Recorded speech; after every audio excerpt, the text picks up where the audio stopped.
Well, how to know when your lawnmower needs a new belt for the clutch for the self-propelled system? Well, one of the things you can look is at the belt, right? See if it lets me. You see right there.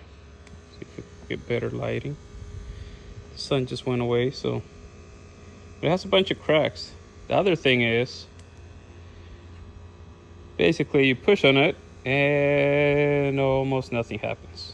Well, the belt could have come off at place, or the belt is so worn out like this one was, to the point where it doesn't really like grab anymore, and even if you push, it just spins in place. The other thing you can tell is I just replaced this belt, right?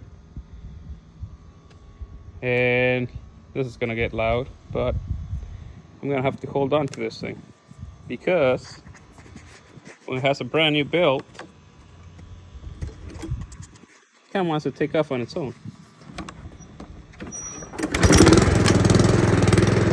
I'm holding back to it, but if I was to lift, look at this tire.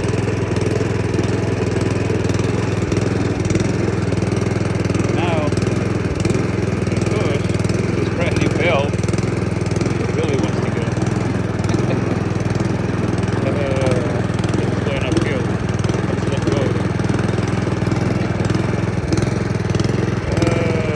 Might be a little too tight now. Taking place.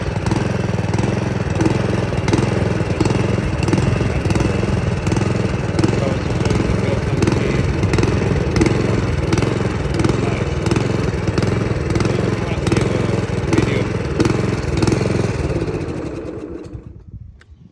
let me know if you want to see a video on how to replace that belt. But it's kind of a pain, but sure it's nice to have a self-propelled lawnmower again.